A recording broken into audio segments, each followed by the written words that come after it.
राधे राधे। श्री बांके बिहारी लाल की जय। आई अब तो आज हम अक्षय तृतीया के बारे में जानकारी मंदिर की कैसे मनाई जाती हैं कि घिसाई का कार्य इन दिनों सेवायत गोस्वामियों द्वारा किया जा रहा है। अक्षय तृतीया के दिन बांके बिहारी मंदिर में सेवायत गोस्वामी प्रभु को चंदन लेपन की सेवा कर गर्मी में ठंडक का एहसास कराएंगे।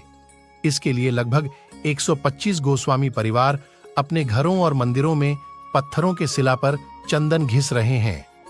मंदिर के सेवायत प्रहलाद वल्लभ गोस्वामी ने बताया कि बांके बिहारी सुबह के समय चरण दर्शन और शाम के समय सर्वांग दर्शन।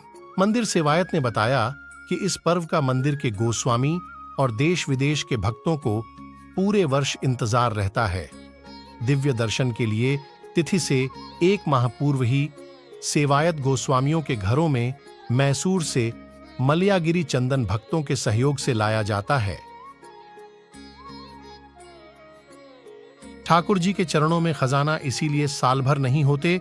ठाकुर जी के चरणों के दर्शन कई सदियों पुरानी परंपरा का आज भी निर्वहन किया जा रहा है। 3 मई को अक्षय तृतीया पर्व है। लाखों भक्त बांके बिहारी मंदिर में पहुंचते हैं।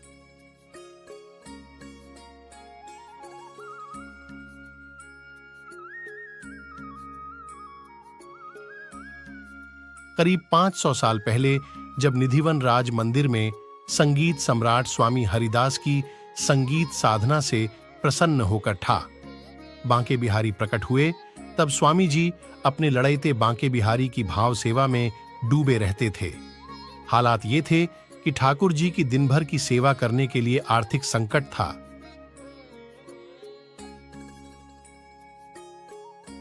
शुरुआती दौर में जब स्वामी जी सुबह उठते थे तो ठाकुर जी के चरणों में एक स्वर्ण मुद्रा निकलती थी।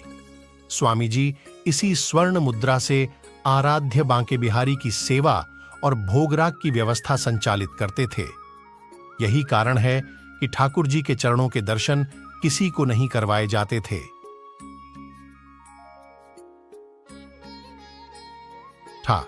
बांके बिहारी जी अक्षय तृतीया के दिन साल में एक ही बार भक्तों को चरण दर्शन देते हैं।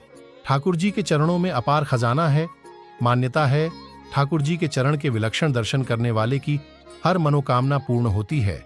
यही कारण है कि अक्षय तृतीया पर आराध्य के चरण दर्शन को देश दुनिया से लाखों भक्त वृंदावन में डेरा डालकर आराध्य के चरणों की एक झलक।